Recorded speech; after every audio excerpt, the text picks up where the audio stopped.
Communion au quotidien. Comment vivre l'idéal de la grâce? C'est notre sujet pour ce matin.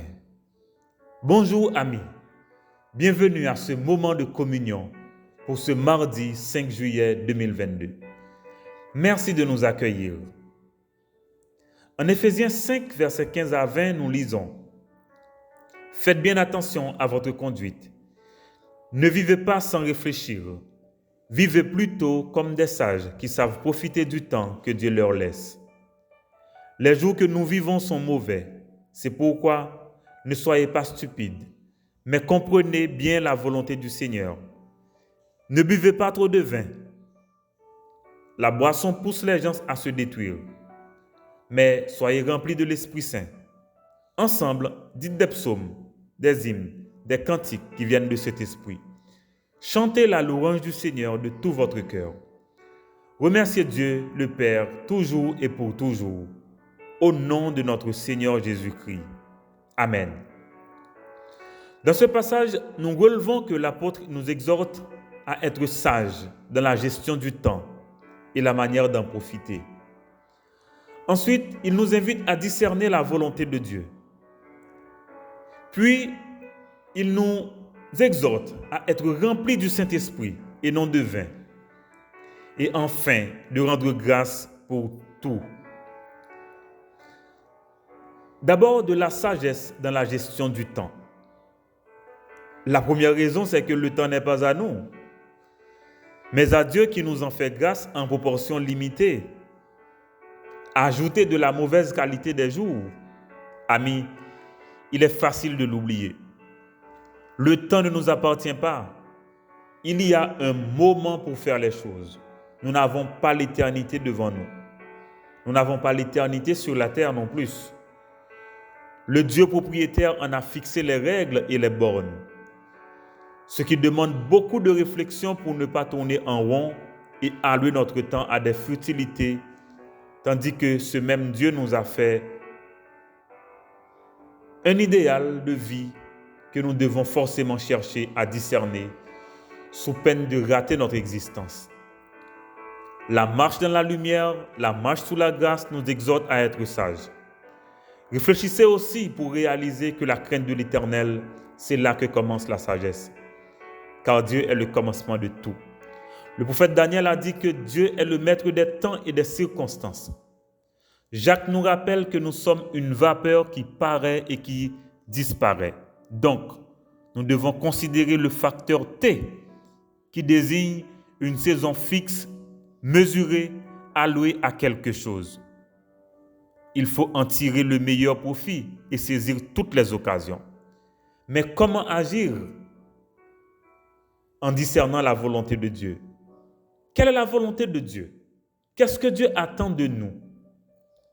Cette question est si fondamentale qu'il faut vraiment nous attarder un moment pour y trouver une réponse. En tant que croyant, Dieu veut que je sois revêtu de l'homme nouveau. En Éphésiens 4, verset 24, Paul exhorte les croyants à se revêtir l'homme nouveau, c'est-à-dire d'être renouvelé dans ses pensées pour regarder les choses dans la direction de Dieu, tant dans notre relation avec lui qu'avec nos semblables. C'est pourquoi il est utile, voire nécessaire, de chercher à connaître la pensée du Seigneur. La source est dans sa parole. La révélation écrite, la Bible, le livre de l'Éternel. Aujourd'hui et toujours, l'homme tient aux futilités et à l'extrême. Mais la Bible nous distingue les choses terrestres des choses éternelles. D'où la nécessité d'être sage. La course effrénée à la richesse nous fait souvent rater l'essentiel. Jésus a dit: que sert-il à un homme de gagner le monde s'il perd son âme? Amis, l'équilibre est indispensable. Que Dieu nous oriente. En Proverbe 23, versets 4 et 5, le sage nous dit que les richesses poussent des ailes. La Bible nous dit aussi que le sage s'empare des âmes.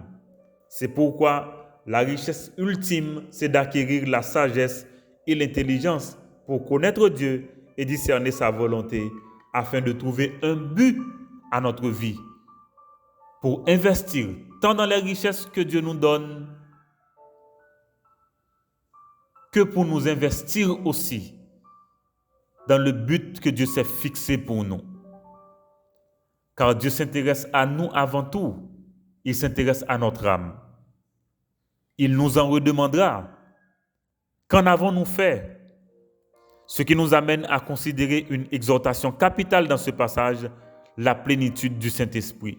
Le croyant est appelé non à se saouler, mais à être rempli du Saint-Esprit. Amis, se saouler n'est pas un fait anodin.